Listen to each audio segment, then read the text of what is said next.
ଜୟଗୁରୁ ସମସ୍ତଙ୍କୁ ଜୟଗୁରୁ। ବର୍ତ୍ତମାନ ସତ୍ୟାନୁଷ୍ଠାନ ଗ୍ରନ୍ଥ ପାଠ କରିବେ ସଦୈବ ପ୍ରଦୀପ ଭାଇ, ଶ୍ରୀଯୁକ୍ତ ପ୍ରଦୀପ କୁମାର ପଟ୍ଟନାୟକ ସତ୍ୟାନୁଷ୍ଠାନ ଗ୍ରନ୍ଥ ପାଠ କରିବେ। ଜୟ ଜୟଗୁରୁ। ଜୟଗୁରୁ ଜୟଗୁରୁ। ପରମ ପ୍ରେମମୟ ଶ୍ରୀ ଠାକୁର ଅନୁକୂଳ ଚନ୍ଦ୍ରଙ୍କ ସ୍ୱହସ୍ତ ଲିଖିତ ପବିତ୍ର ସତ୍ୟାନୁଷ୍ଠାନ ଓଡ଼ିଆ ଗ୍ରନ୍ଥ ପାଠ। ସତ୍ୟାନୁସରଣ ଯେଉଁ ଭାବ ବିରୁଦ୍ଧ ଭାବ ଦ୍ୱାରା ଆହତ ବା ଅଭିଭୂତ ହୁଏନା, ତାହା ହିଁ ବିଶ୍ୱାସ। ବିଶ୍ୱାସ ନଥିଲେ ଦର୍ଶନ ହେବ କିପରି? କର୍ମ ବିଶ୍ୱାସ ଅନୁସରଣ କରେ, ଯେପରି ବିଶ୍ୱାସ କର୍ମ ମଧ୍ୟ ସେହିପରି ହୁଏ। ଗଭୀର ବିଶ୍ୱାସରେ ସବୁକିଛି ହୋଇପାରେ। ବିଶ୍ୱାସ କର, ସାବଧାନ, ଅହଙ୍କାର, ଅଧୈର୍ଯ୍ୟ ଓ ବିରକ୍ତି ନ ଆସେ। ଯାହା ଚାହଁ ତାହା ହିଁ ହେବ। ବିଶ୍ୱାସ ବିସ୍ତାର ଚେତନା ଆଣିଦେଇପାରେ, ଆଉ ଅବିଶ୍ୱାସ ଜଡ଼ତ୍ୱ, ଅପସାଦ, ସଂକୀର୍ଣ୍ଣତା ଆଣିଥାଏ। ବିଶ୍ୱାସ ଯୁକ୍ତିତର୍କର ବାହାରେ। ଯଦି ବିଶ୍ୱାସ କର, ଯେତେ ଯୁକ୍ତିତର୍କ ତୁମର ସମର୍ଥନ କରିବ ହିଁ କରିବ। ତୁମେ ଯେପରି ଭାବରେ ବିଶ୍ୱାସ କରିବ, ଯୁକ୍ତିତର୍କ ତୁମକୁ ସେହିପରି ସମର୍ଥନ କରିବ। ଜୟ ଜୟଗୁରୁ। ଜୟଗୁରୁ। ସତ୍ୟାନୁଷ୍ଠାନ ଗ୍ରନ୍ଥ ପାଠ କଲେ ଆମର ସଦୈବ ପ୍ରଦୀପ ଭାଇ, ଶ୍ରୀଯୁକ୍ତ ପ୍ରଦୀପ କୁମାର ପଟ୍ଟନାୟକ ତାଙ୍କର ତାଙ୍କ ପରିବାର ସମସ୍ତଙ୍କର ସାର୍ବିକ ମଙ୍ଗଳ ପାଇଁ ଠାକୁରଙ୍କ ଶ୍ରୀଚରଣ ପ୍ରାର୍ଥନା। ଜୟଗୁରୁ।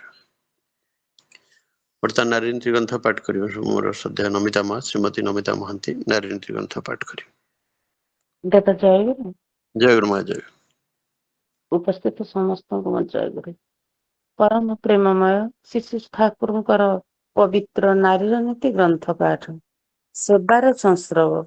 ଯେପରି ଭାବରେ ଯେତେ ଟିକିଏ ସମ୍ଭବ ସମସ୍ତଙ୍କର ସେବା କରିବ, କିନ୍ତୁ ଉପଯୁକ୍ତ ସ୍ଥାନ ବ୍ୟତୀତ ସଂସ୍ରବରେ ଯିବ ନାହିଁ। ବାଣୀ ନମ୍ବର 39।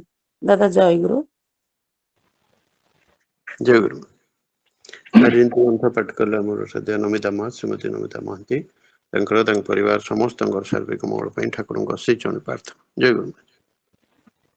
ବର୍ତ୍ତମାନ ସ୍ୱାସ୍ଥ୍ୟ ସଦାଚାର ସୂତ୍ର ଗ୍ରନ୍ଥ ପାଠ କରିବେ ଆମର ଭୁବନେଶ୍ୱର ଭାଇ ଶ୍ରୀଯୁକ୍ତ ଭୁବନେଶ୍ୱର ଦାସ ସ୍ୱାସ୍ଥ୍ୟ ସଦାଚାର ସୂତ୍ର ଗ୍ରନ୍ଥ ପାଠ କରିବେ। ଜୟଗୁରୁ। ଜୟଗୁରୁ। ସମସ୍ତଙ୍କୁ ମୋର ଆନ୍ତରିକ ଜୟଗୁରୁ। ପରମ ପ୍ରେମମୟ ଶ୍ରୀ ଶ୍ରୀ ଠାକୁର ଅନୁକୂଳ ଚନ୍ଦ୍ରଙ୍କର ଶ୍ରୀମୁଖ ନିଃସୃତ ସ୍ୱାସ୍ଥ୍ୟ ସଦାଚାର ସୂତ୍ର ଗ୍ରନ୍ଥ ପାଠ। ଦେହ ବିଧାନର ଯାନ୍ତ୍ରିକ ସୁସଙ୍ଗତି ଭିତର ଦେଇ ଯେଉଁ ଧୃତି ବୈଶିଷ୍ଟ୍ୟ ଜୀବନକୁ ନିୟନ୍ତ୍ରଣ କରେ, ତାହା ହିଁ ଧାତୁ। ଆଉ ଏହି ସଂଗତିର ବିକାର ଯେଉଁଠାରେ ଯେପରି ଧାତୁ ବିକୃତ ଓ ବ୍ୟାଧିଗ୍ରସ୍ତ, ସେଠାରେ ସେହିପରି ତାପ ଖାଦ୍ୟ ଓ ସ୍ପର୍ଶ ନିୟନ୍ତ୍ରଣ ଭିତର ଦେଇ ଏ ଧାତୁକୁ ବୈଶିଷ୍ଟ୍ୟ ପୋଷଣୀ କରି ନିୟନ୍ତ୍ରଣ କରାଯାଇପାରେ। ଅପକୃଷ୍ଟ ସଙ୍ଗ, ସଙ୍ଗତି ବା ଆଚରଣ ନିରତ ମଧ୍ୟରୁ ତୁମେ ତୁମର ଧାତୁ ବା ବୈଶିଷ୍ଟ୍ୟକୁ କୌଣସି ପ୍ରକାରେ ଅବିକୃତ ରଖିପାରିବ ନାହିଁ, କାରଣ ସେହି ସବୁ ଅନୁପ୍ରେରଣା ହିଁ ତୁମକୁ ତୁମର ଧାତୁ ଓ ସ୍ୱଭାବ ବୈଶିଷ୍ଟ୍ୟକୁ ବିକୃତ କରି ତୋଳିବ। ବାଣୀ ସଂଖ୍ୟା 66। ଜୟଗୁରୁ। ଜୟଗୁରୁ। ସ୍ୱାସ୍ଥ୍ୟ ସଦାଚାର ସୂତ୍ର ଗ୍ରନ୍ଥ ପାଠ କଲେ ଆମର ଭୁବନେଶ୍ୱର ଭାଇ ଶ୍ରୀଯୁକ୍ତ ଭୁବନେଶ୍ୱର ଦାସ ତାଙ୍କର ତାଙ୍କ ପରିବାର ସମସ୍ତଙ୍କର ସାର୍ବିକ ମଙ୍ଗଳ ପାଇଁ ଠାକୁରଙ୍କ ଶ୍ରୀଚରଣ ପ୍ରାର୍ଥନା। ଜୟଗୁରୁ। ଜୟଗୁରୁ। ବର୍ତ୍ତମାନ ଭଜନ ଆରମ୍ଭ କରିବା। ପ୍ରଥମ ଭଜନ ପରିବେଷଣ କରିବେ ଆମର ଶ୍ରଦ୍ଧା ଯୁଧିଷ୍ଠ ଭାଇ ଶ୍ରୀଯୁକ୍ତ ଯୁଧିଷ୍ଠ ସାହୁ। ଦ୍ୱିତୀୟ ଭଜନ ପରିବେଷଣ କରିବେ ଆମର ଶ୍ରଦ୍ଧା କାନୁ ଭାଇ ଶ୍ରୀଯୁକ୍ତ କାଞ୍ଚନ ଦାସ। ତୃତୀୟ ଭଜନ ପରିବେଷଣ କରିବେ ଆମର ଶ୍ରଦ୍ଧା ସୁଶ୍ରୀ ରିଚି ସୁଶ୍ରୀ ଅମୃତା ସାହୁ। ଆଉ ଚତୁର୍ଥ ଭଜନ ପରିବେଷଣ କରିବେ ଆମର ଶ୍ରଦ୍ଧା ସଂଯୁକ୍ତା ମା ସୁଶ୍ରୀ ସଂଯୁକ୍ତା ଦାସ। ଆଉ ପଞ୍ଚମ ଭଜନ ପରିବେଷଣ କରିବେ ଆମର ଶ୍ରଦ୍ଧା ସମ୍ବିତା ସୁଶ୍ରୀ ସମ୍ବିତା ସାହୁ। ବର୍ତ୍ତମାନ ଅନୁରୋଧ କରୁଛି ଆମର ବିଷ୍ଟକନ ଶିଳ୍ପୀ ଆମର ଶ୍ରଦ୍ଧା ଯୁଧିଷ୍ଠ ଭାଇ ଶ୍ରୀଯୁକ୍ତ ଯୁଧିଷ୍ଠ ସାହୁ ପ୍ରଥମ ଭଜନ ପରିବେଷଣ କରିବେ। ଜୟଗୁରୁ ଦାଦା। ଜୟଗୁରୁ। ଉପସ୍ଥିତ ସମସ୍ତ ଦାଦା ମାମାନଙ୍କୁ ଅନ୍ତର୍ଭରା ଜୟଗୁରୁ ଯଥାମାନ୍ୟ ପ୍ରଣାମ।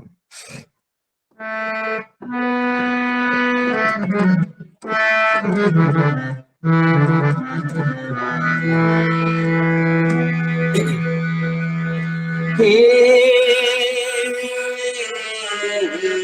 दयाल, हे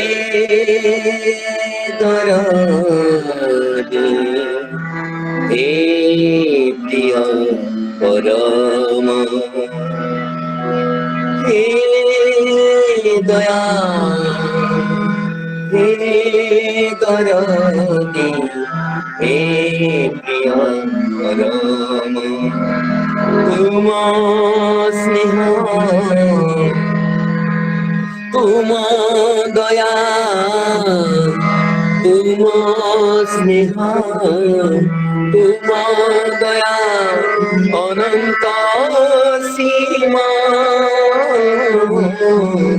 हे दया हे दरदी हे प्रिय परम हे दया हे दरदी हे प्रिय परम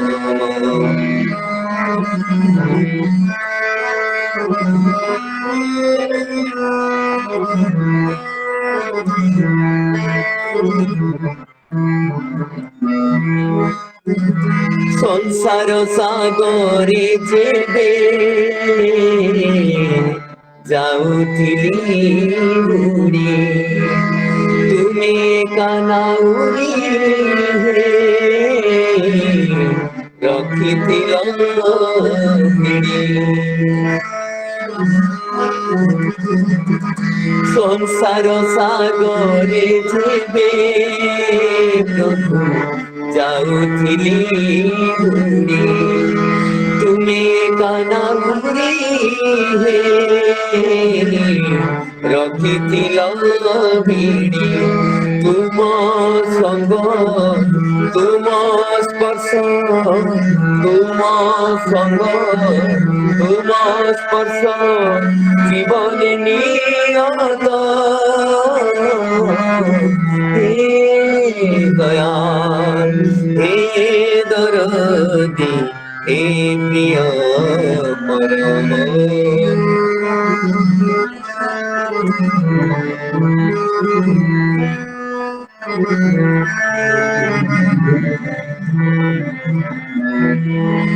बिंदुए तो दे नाही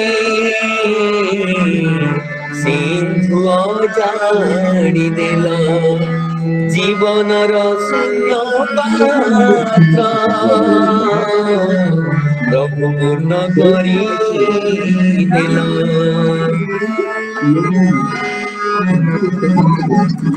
बिंदुए तो दे नाही सिंधु जाड़ी देल जीवनर शून्य पात्र दया पूर्ण करी देल सुख शांति आनंदर सुख शांति आनंदर तुम्हें तो चरम हे दया हे दरदी हे प्रिय परम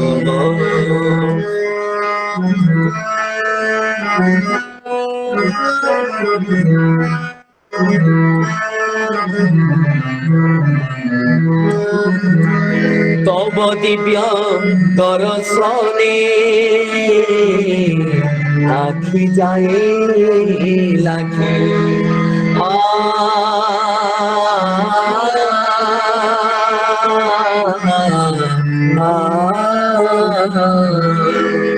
तब दिव्य दर्शने आखि जाए लागे तुमे मो भक्ति मन लागी सके तब दिव्य दर्शने आखि जाए लागे तुमे मो भक्ति मन लागी सके पाई थरे ए जीवने पाई थरे ए जीवने होइछि मो धन्य हे दया हे दरदी हे प्रिय परम तुम स्नेह तुम दया तुम তুম দয়া অনন্ত সীমা হে দয়া হে দরদি হে প্রিয় পরম হে দয়া হে দরদি হে প্রিয় পরম হে প্রিয় পরম।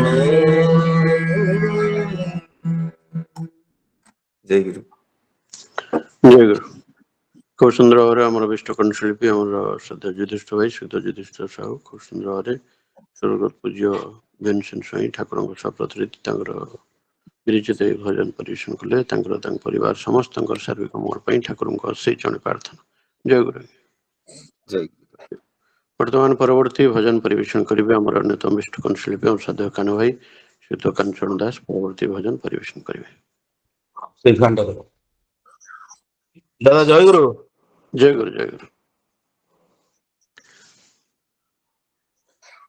ऑनलाइन उपस्थित वरेण्य परिचालक उपस्थित समस्त रीति जाजक अध्यक्ष कर्मी मंडली गुरु भाई और माँ मान समस्त उद्देश्य मोर रानंदित जय गुरु निवेदन करे। प्रभु मते प्रेमर स्पर्श देल नामर स्पर्श देल आउ जो दिन तुमर ए सतमंत्र अभिषेक हेली मते नुआ लगिला मु मेकानिकल बंचुली प्रभु किंतु एबे गोटे पाद आगु को पढ़ेले तुमर कथा मन पड़े। प्रेमर परस दे गल हे नामर परस दे गल तुम सतन प्रेम आनी देला नव जन्म तुम सतनाम प्रेम आनी देला नव जन्म बंचिबार स्वाद दे गल हे बंचिबार स्वाद दे गल प्रेमर परस दे गल हे नामर परस दे गल प्रेमर परस दे गल हे नामर परस दे गल तुम सत नाम प्रेम आनी देला नव जन्म तुम सत नाम प्रेम आनी देला नव जन्म बंचिबार स्वाद दे गल हे बंचिबार स्वाद दे गल प्रेमर परस दे गल हे नामर परस दे गल घोर मेरे सत्यर देल संधान अमीय परस दे करे धन्य घोर मेरे सत्यर देल संधान अमीय परस दे करे धन्य हे सच्चिदानंदमय तुम्हें तो परम प्रिय हे सच्चिदानंदमय तुम्हें तो परम प्रिय दुख अवसाद काढ़ी नेल हे दुख अवसाद काढ़ी नेल दुख अवसाद काढ़ी नेल हे दुख अवसाद काढ़ी नेल प्रेमर परस दे गल हे नामर परस दे गल तुम दया नहीं भी संसारे उपारे ମାନବ ସେବାରେ ଶକ୍ତି ଦେଇଛ ହରି ତୁମ ନେଇ ହେବି ସଂସାର ପାରେ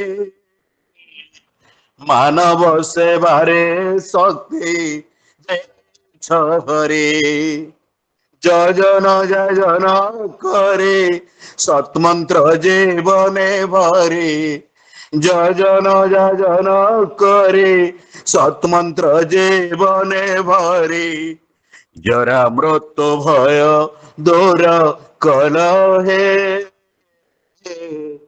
জরা মৃত্যু ভয় দূর কল জরা মৃত্যু ভয় দূর কল হে জরা মৃত্যু ভয় দূর কল প্রেমর পরশ দে গল হে নামর পরশ দে গল প্রেমর পরশ দে গল হে নামর পরশ দে গল মোহে থাই প্রভু তুমকু ধরে তুম প্রতিষ্ঠারে দিন যাও মোহরে মায়া মোহে থাই প্রভু তুমকু ধরে তুম প্রতিষ্ঠারে দিন যাও মোহরে নিত্য তুম দর্শন করুথাও এ নয়ন নিত্য তুম দর্শন করুথাও এ নয়ন চির সুখ শান্তি ভরে দেল হে চির সুখ শান্তি ভরি দেল চির সুখ শান্তি ভরি দেল হে চির সুখ শান্তি ভরি দেল প্রেমর পরশ দেই গল হে নামর পরশ দেই গল তুম সত নাম প্রেম আনি দেল নব জন্ম তুম সত নাম প্রেম আনি দেল নব জন্ম বঞ্চিবার স্বাদ দে গল হে বঞ্চিবার স্বাদ দে গল প্রেমর পরশ দে গল হে নামর পরশ দে গল প্রেমর পরশ দে গল হে নামর পরশ দে গল জয় জয় গুরু ଜୟ ଗୁରୁ। খুব সুন্দর ভাবে আমার বিষ্ট কণ্ঠশিল্পী আমার সাথে কানু ভাই শ্রীত কাঞ্চন দাস ତାଙ୍କ ନିଜସ୍ୱ ରଚନାର ଏହି ଭଜନ ଖୁବ୍ ସୁନ୍ଦର ଭାବେ ପରିବେଷଣ କଲେ। ତାଙ୍କର ତାଙ୍କ ପରିବାର ସମସ୍ତଙ୍କର ଶାରୀରିକ ମଙ୍ଗଳ ପାଇଁ ଠାକୁରଙ୍କ ଶ୍ରୀ ଚରଣରେ ପ୍ରାର୍ଥନା। ଜୟ ଗୁରୁ। ଜୟ ଜୟ ଗୁରୁ। ବର୍ତ୍ତମାନ ପରବର୍ତ୍ତୀ ଭଜନ ପରିବେଷଣ କରିବେ ଆମର ଅନ୍ୟତମ ବିଷ୍ଟ କଣ୍ଠଶିଳ୍ପୀ ଆମର ଶ୍ରଦ୍ଧା ରିଚି ସୁଶ୍ରୀ ଅମୃତା ସାହୁ ପରବର୍ତ୍ତୀ ଭଜନ ପରିବେଷଣ କରିବେ। ଜୟ ଗୁରୁଦେବ। ଜୟ ଗୁରୁ। প্রভু হে করেছি আসরা পদ তলে প্রভু হে করেছি আসরা পদ তলে দীননাথ তুম করুণার ধারা দীননাথ তুম করুণার ধারা পরমানন্দ ভিতরে প্রভু হে করেছি আসরা পদ তলে প্রভু হে করেছি আসরা পদ তলে ମରଣର ସତ ଦାଉଦହନି ଅଶାନ୍ତ ନଳ ଶିଖା ମରଣର ସତ ଦାଉଦହନି ଅଶାନ୍ତ ନଳ ଶିଖା লিভি যাই পরা তুম চাহানিরে লিভি যাই পরা তুম চাহানিরে হে কোটি পরাণ সখা চাহি নাহি মান যশ গৌরব চাহি নাহি মান যশ গৌরব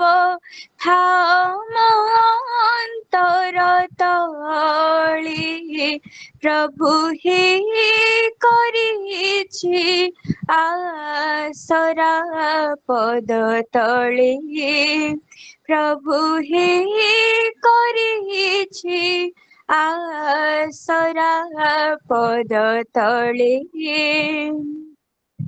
হে রস মঞ্জুଳ পরাণର প্রিয় হে মোর জীবন স্বামী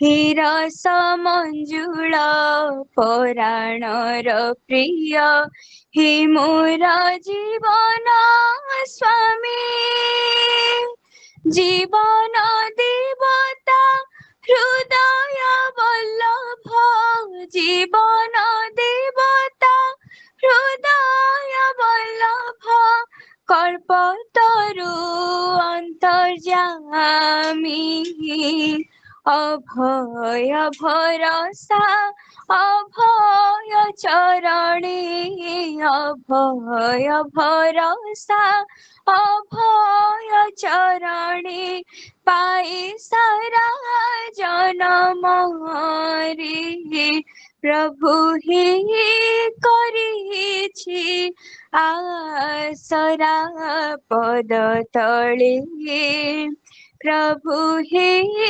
করিছি আসরা পদ তলে দীননাথ তুম করুণার ধারা দীননাথ তুম করুণার ধারা পরমানন্দ ভিতরে প্রভু হে করিছি আসরা পদ তলে প্রভু হে করিছি আসরা পদ তলে পদ তলে পদ তলে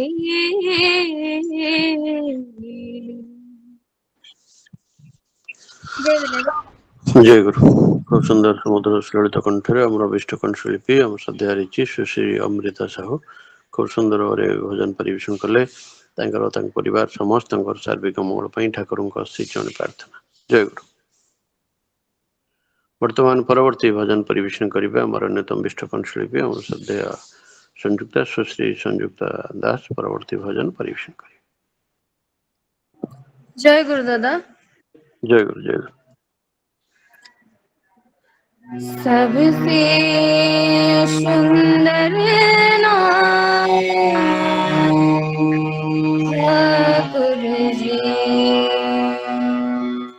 सबसे सुंदर नाम, सबसे सुंदर नाम ठाकुर जी,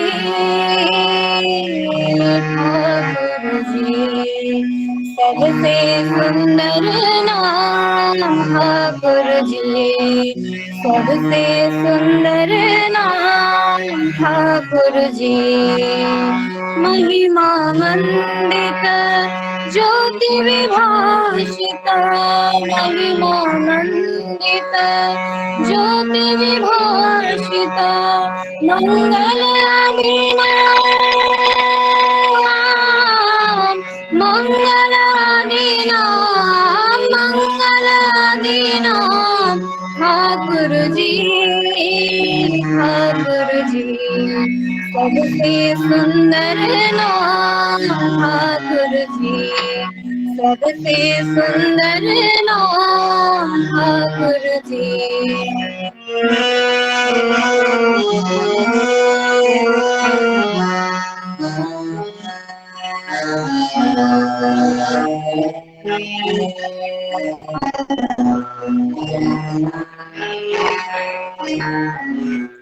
प्रेम स्वरूप त्रिभुवन पूर्णा अमर जला चिरापरूपा प्रेम स्वरूप त्रिभुवन भूता अमर जला चिरापरूपा जीवन कारण मन चित्त भावन जीवन कारण मन चित्त भावन ज्ञान गर्भितो नाम ज्ञान गर्भितो नाम ठाकुर जी सबसे सुंदर नाम ठाकुर जी सबसे सुंदर नाम ठाकुर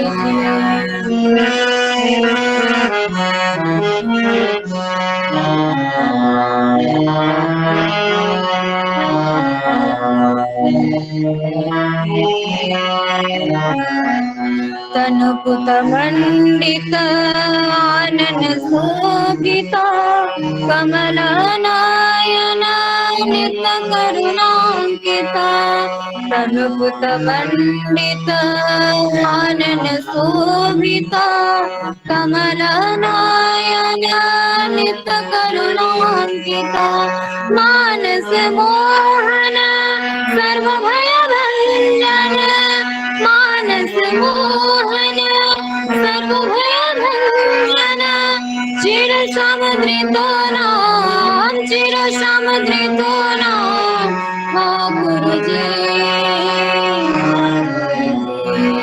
सबसे सुंदर नाम ठाकुर जी सबसे सुंदर नाम ठाकुर जी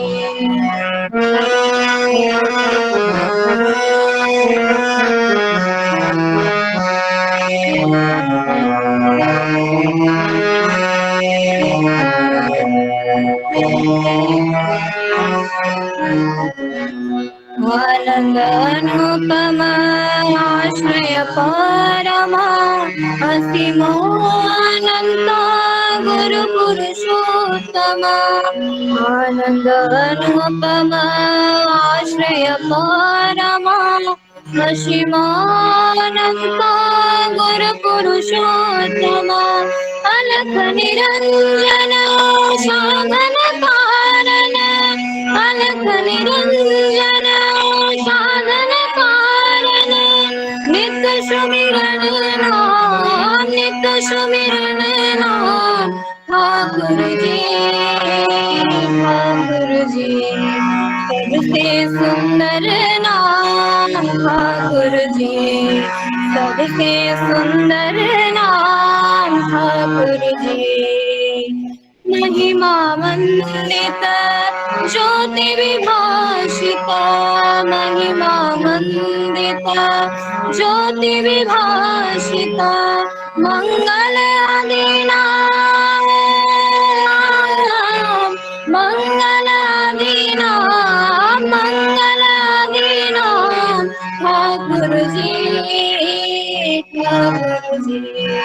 सबसे सुंदर नाम ठाकुर जी सबसे सुंदर नाम ठाकुर जी सबसे सुंदर नाम सबसे सुंदर नाम ठाकुर जी सबसे सुंदर नाम ठाकुर जी सबसे सुंदर नाम ठाकुर जी जय गुरुदादा জয় গুরু। খুব সুন্দর সুমধুর সরলতা কণ্ঠে আমার বিষ্ট কণ্ঠশিল্পী আমার শ্রদ্ধেয় সংযুক্তা সুশ্রী সংযুক্তা ଦାସ ଖୁବ ସୁନ୍ଦର ଭାବରେ ଏହି ଭଜନ ପରିବେଷଣ କଲେ। ତାଙ୍କର ତାଙ୍କ ପରିବାର ସମସ୍ତଙ୍କର ସାର୍ବିକ ମଙ୍ଗଳ ପାଇଁ ଠାକୁରଙ୍କ ସେଇ ଜଣେ ପ୍ରାର୍ଥନା। ଜୟ ଗୁରୁ। ବର୍ତ୍ତମାନ ପରବର୍ତ୍ତୀ ଭଜନ ପରିବେଷଣ କରିବେ ଆମର ଅନ୍ୟତମ ବିଷ୍ଟ କଣ୍ଠଶିଳ୍ପୀ ଆମର ସତ୍ୟ ସମ୍ବିତ ସୁଶ୍ରୀ ସମ୍ବିତା ସାହୁ ପରବର୍ତ୍ତୀ ଭଜନ ପରିବେଷଣ କରିବେ। ଜୟ ଗୁରୁ ଦାଦା। ଜୟ ଗୁରୁ। भज मन ठाकुर चरण हे धाम, भज मन ठाकुर चरण हे धाम, जप ले निषद अमृत प्रभु नाम, जप ले निषद अमृत प्रभु नाम, भज मन ठाकुर चरण हे धाम, भज मन ठाकुर चरण हे धाम, भज मन ठाकुर चरण हे धाम, भज मन ठाकुर चरण हे धाम, जप ले निषद अमृत प्रभु नाम, जप ले निषद अमृत प्रभु नाम, भज मन ठाकुर चरण हे धाम, भज मन ठाकुर चरण हे धाम, जीवन रक्षका सद्गुरु समर्थ, जीवन रक्षका सद्गुरु समर्थ, परम दयाल हरि नाम, परम दयाल हरि नाम, भज मन ठाकुर चरण हे धाम, भज मन ठाकुर चरण हे धाम,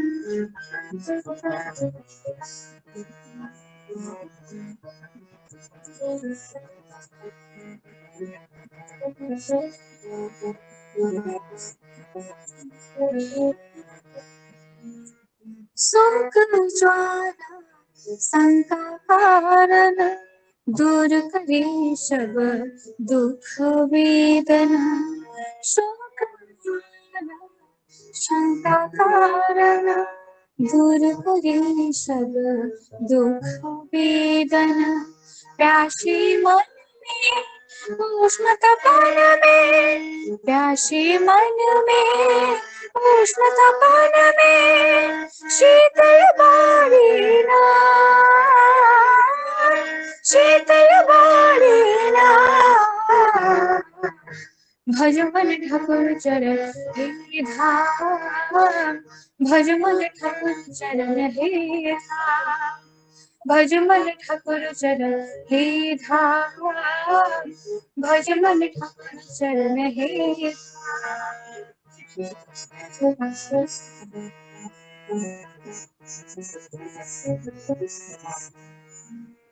पाप मिटेगा लोभ हिंसा, होगी भय शांति की वर्षा, पाप मिटेगा लोभ हिंसा, होगी भय शांति की वर्षा, शीतल हार में हिमल तन में, शीतल हार में हिमल तन में, ज्योति कपल है ना, ज्योति कपल है ना, भज मन ठाकुर चरण हे धाम, भज मन ठाकुर चरण हे धाम, भज मन ठाकुर चरण हे धाम, भज मन ठाकुर चरण हे धाम।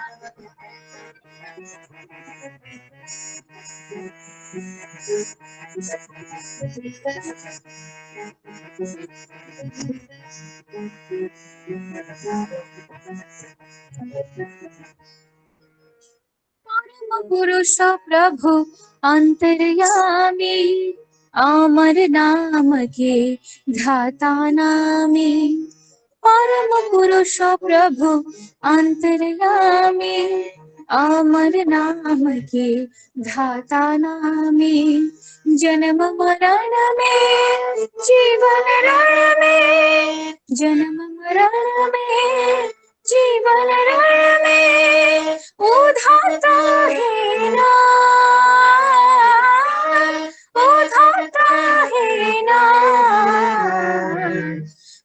मन ठाकुर चरण हे धाम, भज मन ठाकुर चरण हे धाम। जप ले निश्चल अमृत प्रभु नाम, जप ले निश्चल अमृत प्रभु नाम। भज मन ठाकुर चरण हे धाम, भज मन ठाकुर चरण हे धाम। जीवन रक्षका जीवन रक्षका सद्गुरु समर्थ परम दयाल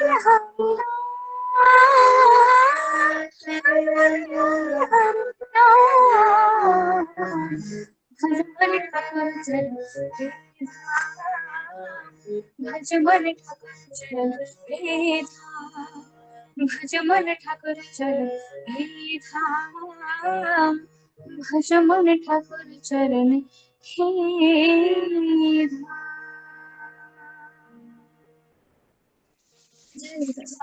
जय गुरु। খুব সুন্দর সমুদ্র সুললিত কণ্ঠের আমার অভিষ্ট কণ্ঠশিল্পী আমার শ্রদ্ধেয় সমিতা সুশ্রী সম্বিতা সাহু, আমার সম্মানীয় দয়ানিধି ভাই ଠାକୁରଙ୍କର ପବିତ୍ର ପଞ୍ଜାହାରୀ କର୍ମୀ ସୁଦତ୍ତ ନିଧି ସାହୁ, ତାଙ୍କର ପିତୃଦେବ ତାଙ୍କର ହାରମୋନିୟମ ସାହାଯ୍ୟରେ ଖୁବ ସୁନ୍ଦର ଭାବରେ ଏଇ ଭୋଜନ ପରିବେଷଣ କଲେ। ତାଙ୍କର ପରିବାର ସମସ୍ତଙ୍କର ଶାରୀରିକ ମଙ୍ଗଳ ପାଇଁ ଠାକୁରଙ୍କ ଶ୍ରୀଚରଣ ପ୍ରାର୍ଥନା। ଜୟ ଗୁରୁ। ଜୟ ଗୁରୁ।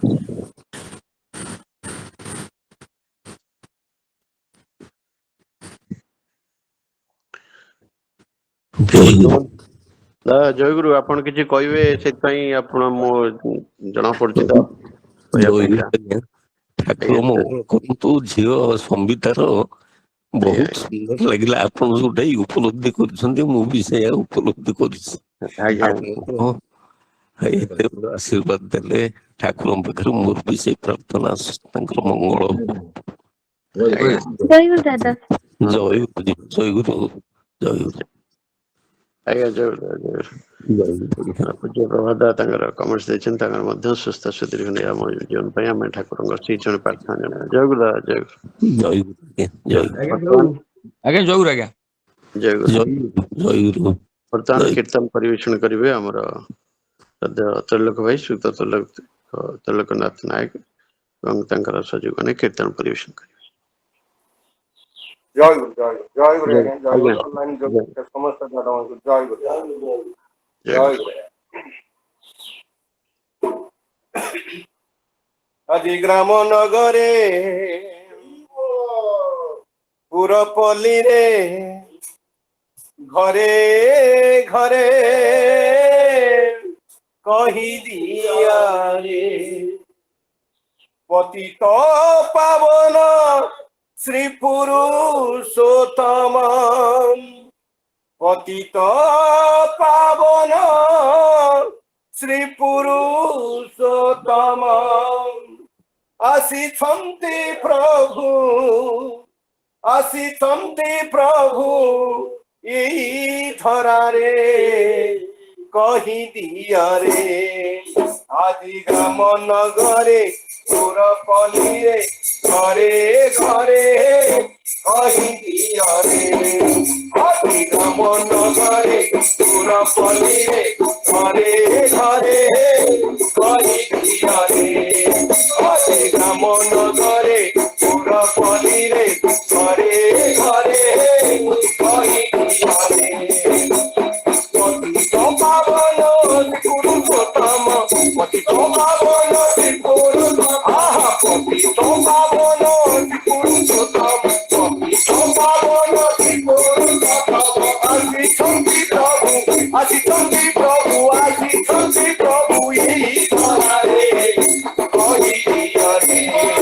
ଅତି କାମ ନଗରେ ପୁରପଲ୍ଲୀରେ ଘରେ ଘରେ କହିଦିଆରେ। ଆଜି ଗ୍ରାମ ନଗରେ ପୁରପଲ୍ଲୀରେ ଘରେ ଘରେ କହିଦିଆରେ।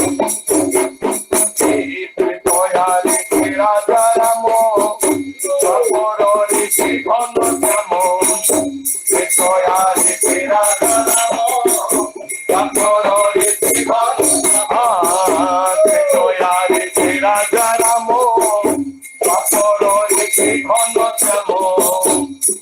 দয়ারে তেরা রাম বাপরে তে ঘন গোপীঙ্ক পাখরে লীলা করে প্রভু গোপীঙ্ক পাখরে লীলা করে আহা গোপীঙ্ক পাখরে লীলা করে প্রভু গোপীঙ্ক পাখরে লীলা করে জ্ঞান রলি পারি গাড়ি দেলে রে কহি হরে অধিকা মন গরে পুর পলিরে ঘরে ঘরে কহি হরে অধিকা মন গরে পুর পলিরে ঘরে ঘরে কহি হরে হে গোবিন্দ পাখরে লীলা করে প্রভু গোবিন্দ পাখরে লীলা আহা গোবিন্দ পাখরে লীলা করে প্রভু গোবিন্দ পাখরে লীলা করে জ্ঞান রবি পারি যাই দেলে রে কহি হরে মন করে পুর পলিরে ঘরে ঘরে কহি হরে মন করে পুর পলিরে ঘরে ঘরে কহি হরে জেরুজালেম মরতে Chand Mecca Medina Mohammad Jerusalem মরতে চান্দ মক্কা মদিনা জেরুজালেম মরতে Chand Mecca Medina Mohammad Jerusalem মরতে চান্দ মক্কা মদিনা গৌর সুন্দর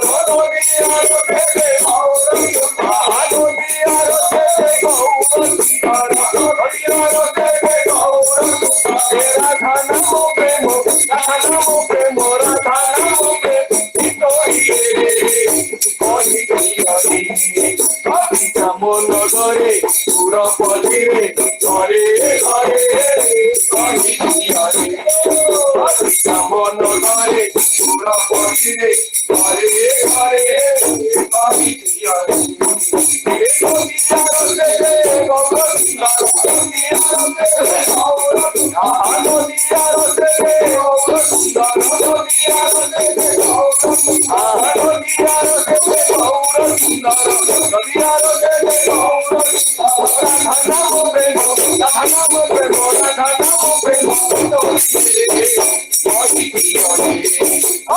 মন করে পুর পলিরে ঘরে ঘরে কহি হরে মন করে পুর পলিরে ঘরে ঘরে কহি হরে করিরে নাম একাকার মন জন্ম সবু অসার করিরে নাম একাকার মন জন্ম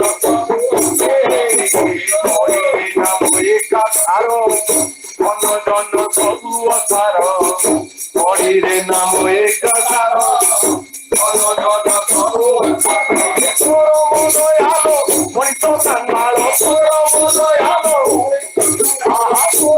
দয়ালো মনিত কাঙ্গাল দয়ালো দয়ালো মনিত কাঙ্গাল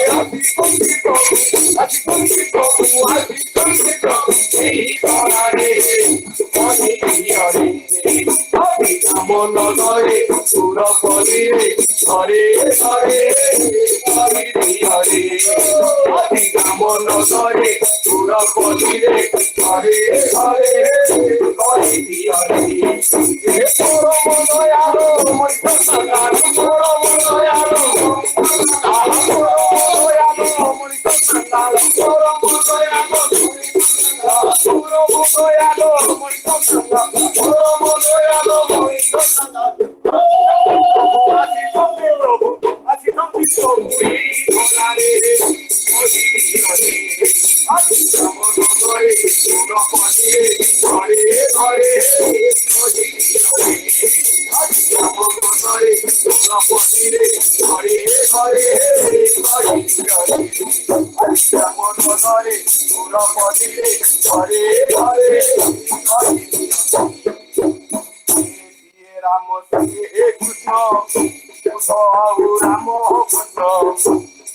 রাম কৃষ্ণ রাম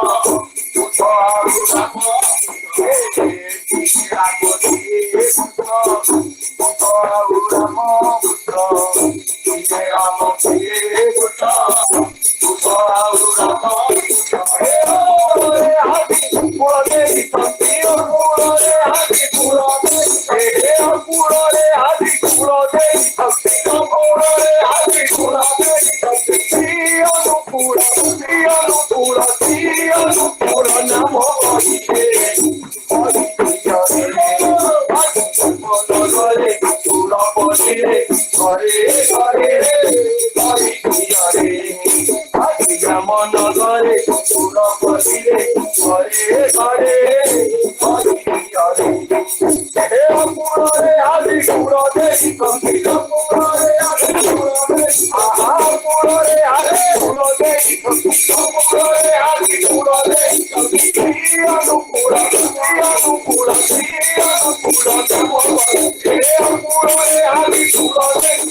दादा जय गुरु आज्ञा जय गुरु समस्त जय गुरु जय गुरु जय गुरु खूब सुंदर भाव आमर शुद्ध त्रैलोक भाई श्रीयुत त्रैलोकनाथ नायक एवं तांकर सहयोगी मैंने खूब सुंदर भाव मिलित भाव कीर्तन परिवेशन कले त्रैलोक भाई परिवार और सहयोगी जो मैंने अच्छे से परिवार समस्त सर्वध मंगल ठाकुर श्री चरण प्रार्थना जय गुरु समस्त जय गुरु आज्ञा जय गुरु जय गुरु प्रतिदिन प्रातः समय चांदोल सत्संग बिहार अनुकूल सत्संग आज सत्संग प्रतिदिन भली निवेदन कर शरदा ठाकुर सफलत ऋतिक इंजीनियर शरद कुमार दास शरद दास स्मिता माँ परिवार समस्त शारीरिक मंगल ठाकुर श्री चरण प्रार्थना प्रतिदिन भली आम सत्संग अनेक पूज्य रीतिक दुर्जो जाज गुरु भाई माने माँ मैंने योगदान करछंती प्रतिदिन भली आम ठाकुर सफलत ऋतिक पूज्य सर्वश्री अरुण कुमार स्वाई विजयभूषण मिश्र विचित्रांत Acharya Brajabandhu Behera Bhagabat Prasad Panda doctor Nagendranath Swain doctor Sitakant Das doctor Sumanta Kumar Mishra doctor Pabitra Kumar मेकअप दिवाकर स्वाई इंजीनियर काशीनाथ त्रिपाठी इंजीनियर बरक चरण साहू इंजीनियर सच्चिदानंद मल्लिक इंजीनियर शशांक साहेब बेहरा इंजीनियर शरद कुमार दास इंजीनियर युवराज प्रसाद जगदीश चंद्र साहू कैलाश चंद्र बेहरा निमय चरण दास प्रभात कुमार साहू प्रशांत कुमार सिंह अनेक रमेश चंद्र नायक रघुनाथ बस्तिया रजनीकांत पंडा रविनाथ प्रधान सुभाष चंद्र दास ताराकांत बेहरा प्रोफेसर उग्रसेन लंका प्रोफेसर हृदय त्रिपाठी एभली अनेक पूज्य रीति मैंने जोग देते परवर्त अवस्था जदि किए जोग देते तो मुझे देखी न थाईपे आम पाखे ठाकुर कथा तोड़ी धरवे विज्ञ प्रज्ञ व्यक्तित्व जड़े सुभक्ता जड़े विशिष्ट शिक्षाविद आमर सम्मानीय विजय भाई सुंदरगढ़ भेड़ाबाल कॉलेज अध्यक्ष प्रिंसिपाल अनेक थर आम ठाकुर कथा शुणी जदिव बहुत दिन व्यवधान पर आज आम पुणी ठाकुर कथा शुणा आज आम अनुरोध रक्षा कर सहित अच्छा ठाकुर कथा तोड़ी धरवे अनुरोध करवा आलोचना आरंभ करवा अध्यापक विजय कुमार साहू जय गुरु आज्ञा जय गुरु दादा जय गुरु दादा जय गुरु जय गुरु परम प्रेम श्री श्री ठाकुर मोर परमाराध्या जगत जननी लक्ष्मी माँ जुगाचार्य श्री श्री बड़दा पूज्यपाल श्री श्री आचार्य देव सभी चरण कोटि कोटि प्रणाम निवेदन करुछि गुरु परिवार समस्त निकटरे प्रणाम निवेदन करुछि पूज्य अध्यक्ष देवेंद्र दादा महोदय समस्त पूज्य रीतिक अधैर्य जाजक कर्मीगण गुरु भाई माँ माने समस्त मोर आंतरिक जय गुरु ଏବଂ ପ୍ରଣାମ ନିବେଦନ କରୁଛି। ଶଙ୍ଖ ଧ୍ୱନି, ଗୁରୁ ବନ୍ଦନା, ବାଣୀ ପାଠ, ସତ୍ୟାନ୍ୱେଷଣ, ନାରୀର ନୀତି, ସ୍ୱାସ୍ଥ୍ୟ ଓ ସଦାଚାର, ଭଜନ ପରିବେଷଣ, ଯୁଧିଷ୍ଠିର ଭାଇ, କାହ୍ନୁ ଭାଇ, ଅମୃତା, ସଂଯୁକ୍ତା ଏବଂ ସମ୍ବିତା ମା ମାନେ, ଶେଷରେ କୀର୍ତ୍ତନ ପରିବେଷଣ କରିଥିବା ତ୍ରୈଲୋକ୍ୟ ଭାଇ ଖୁବ୍ ଚିତ୍ତାକର୍ଷକ ଏବଂ ଉତ୍ତମ ହୋଇଛି। ସେମାନଙ୍କର ସାର୍ବିକ ମଙ୍ଗଳ ପାଇଁ ଠାକୁରଙ୍କ ଠାରେ କୋଟି ପ୍ରାର୍ଥନା ନିବେଦନ କରୁଛି। ଭୋଗଦାତା ଶରତ ଦାଦାଙ୍କର ସର୍ବବିଧ ମଙ୍ଗଳ ପାଇଁ ମଧ୍ୟ ଠାକୁରଙ୍କ ଠାରେ ପ୍ରାର୍ଥନା ଜଣାଉଛି। ଆଜି ସ୍ମିତିଆ ବିଶେଷ ତ ପ୍ରସ୍ତୁତି ହେଇନାହିଁ, ତେବେ କିଛି କିଛି ଅନୁଭୂତି ସହଜ ସରଳ ଭାବରେ ମନକୁ ଯାହା ଆସିବ ଠାକୁର ଯେଉଁ ଆଡ଼କୁ ଟାଣି ନେବେ ତାହା ହିଁ କହିବା। ଟପିକ ହବ ଜୀବନ ପଥ ସତ୍ସଙ୍ଗ ବା ବଞ୍ଚିବାର ପଥ ସତ୍ସଙ୍ଗ। ଜୀବନର ଲକ୍ଷ୍ୟ ଓ ଉଦ୍ଦେଶ୍ୟ ବଞ୍ଚିବା। ଛୋଟ ବେଳେ ଆମେ ଯେତେବେଳେ ପାଠ ପଢୁ ତାର ମାନେ କହନ୍ତି ରଚନା ଲେଖିବା ପାଇଁ ତୁମ ଜୀବନର ଲକ୍ଷ୍ୟ ଲେଖ। କିଏ ଲେଖେ ମୁଁ ଡାକ୍ତର ହେବି, କିଏ ଲେଖେ ମୁଁ ଇଞ୍ଜିନିୟର ହେବି, କିଏ ଅଧ୍ୟାପକ ହେବି, କିଏ ଓକିଲ ହେବି ଇତ୍ୟାଦି। କିନ୍ତୁ ଆମ୍ଭକୁ ଲାଗେ ଜୀବନର ବଡ ଲକ୍ଷ୍ୟ, ବଡ ଉଦ୍ଦେଶ୍ୟ, ଏକମାତ୍ର ଲକ୍ଷ୍ୟ ଉଦ୍ଦେଶ୍ୟ ବଞ୍ଚିବା। ମଣିଷ କେତେ କଷ୍ଟ ପାଏ, ଅପମାନ ପାଏ, ଅକୀର୍ତ୍ତି ମଧ୍ୟ ପାଏ, ଏସବୁ ଜୀବନ ଦେଇ ଗତି କରେ, କିନ୍ତୁ ତଥାପି ମଧ୍ୟ ମଣିଷ ବଞ୍ଚିବାକୁ ଚାହେଁ। ଥରେ ବହୁତ ଦିନ ପରେ ଦାଦାଙ୍କ ସମୟର କଥା, କେହି ଜଣେ ମା ବାଂଲାଦେଶରୁ ଆସିଥିଲେ, କିନ୍ତୁ ତାଙ୍କର ମୁହଁ ଅଧା କଟି ଯାଇଥିଲା। ତ କତିପୟ ଭକ୍ତଙ୍କୁ ସେ କହୁଥିଲେ, ଦେଖ ଜଣେ ବଞ୍ଚିବାର କି ଆକୁତି, ତେଣୁ ବଞ୍ଚିବା ହିଁ ଆମର ପରମ ଲକ୍ଷ୍ୟ ଆଉ ଉଦ୍ଦେଶ୍ୟ। କଦାକାର ଅଙ୍ଗ ଅଭାବ ରୁଗ୍ଣଗ୍ରସ୍ତ ଜଣେ ହୋଇଥାଏ, ତଥାପି ମଧ୍ୟ ବଞ୍ଚିବା ତାର ନିଶା ହୋଇ ଉଠେ। ଏହା ଅବଶ୍ୟ ସତ୍ୟ କଥା ଯେ ଏକ ସହଜ ସରଳ ଏବଂ ଉତ୍ତମ ଜୀବନ ଯାପନ କରିବାକୁ ମଣିଷ ଚାହେଁ। ଧନୀ ଜ୍ଞାନୀ ଯୋଗୀ ଭକ୍ତ ଜୀବନ ହାସଲ କରିବାକୁ ଇଚ୍ଛା କରେ, କିନ୍ତୁ ଏସବୁ ନ ହୋଇପାରିଲେ ମଧ୍ୟ ମଣିଷ ବଞ୍ଚିବାକୁ ଚାହେଁ। ବଞ୍ଚିବାର ଆକୁତି ତାର ଯଥେଷ୍ଟ ବେଶୀ। ସନ୍ତୁଳିତ ଜୀବନ ବିତାଇବାର କଳା ନ ଜାଣିଲେ ମୃତ୍ୟୁକୁ ଆପଣାଇ ନିଏ। ବିଭିନ୍ନ ଚାପକୁ ସମ୍ଭାଳି ନ ପାରିଲେ ଦୁର୍ଲଭ ମନୁଷ୍ୟ ଜୀବନକୁ ଜଳାଞ୍ଜଳି ଦିଏ। ଆଜିର ସମାଜରେ ଏପରି ଅନେକ ଘଟୁଛି। ପିଲାମାନେ ଜୀବନକୁ ବାଜି ଲଗାଇ ନିଟ୍ କ୍ୱାଲିଫାଇ କରିବାକୁ ଲାଗି ପଡ଼ିଛନ୍ତି। କିଏ ବର୍ଷେ, କିଏ 2 ବର୍ଷ, କିଏ 3 ବର୍ଷ, 4 ବର୍ଷ, 5 ବର୍ଷ, 6 ବର୍ଷ ଏପରିକି ମଧ୍ୟ ପଢୁଛନ୍ତି। କୌଣସି ଏକ ଡାକ୍ତରୀ କଲେଜରେ କିଏ ଡାକ୍ତରୀ କଲେଜରେ ନାଁ ଲେଖେଇ ପାରୁଛି ତ କିଏ ଡାକ୍ତରୀ କଲେଜରେ ନାଁ ଲେଖେଇ ପାରୁନାହିଁ ମଧ୍ୟ। ନ ପାରିଲେ ବାପା ମାଙ୍କ ଚାପରେ ଚାପି ହୋଇ ଆତ୍ମହତ୍ୟା କରୁଛନ୍ତି। ପ୍ରତିବର୍ଷ ଏପରି ଦୁଃଖଦ ଯନ୍ତ୍ରଣାଦାୟକ ଘଟଣା ମାନ ଘଟୁଛି। ବିଶେଷ କରି କୋଟା, ରାଜସ୍ଥାନ କୋଟାରେ ଯେଉଁ କୋଚିଂ ସେଣ୍ଟର ମାନେ ଅଛି, ଏହାର ଯଥେଷ୍ଟ ଉଦାହରଣ। ଚାକିରି କ୍ଷେତ୍ରରେ ଆଇଏଏସ୍ ହେବା ଏକ ସ୍ୱାଭିମାନର ପ୍ରଶ୍ନ। ଏ ମହାଶୟ ମଧ୍ୟ ବିଭିନ୍ନ ଚାପରେ ନିଜକୁ ସମ୍ଭାଳି ନ ପାରି ଗୁଳି କରି ଦେଉଛନ୍ତି। କିଛି ବର୍ଷ ପୂର୍ବେ ଏ ବରଗଡ଼ ଜିଲ୍ଲା ସୋହେଲା ହଉ କିମ୍ବା ପଦମପୁର ଏହି ଅଞ୍ଚଳରେ ଜଣେ IAS ଅଫିସରଙ୍କର ଏଭଳି ଘଟଣା ଘଟିଥିଲା।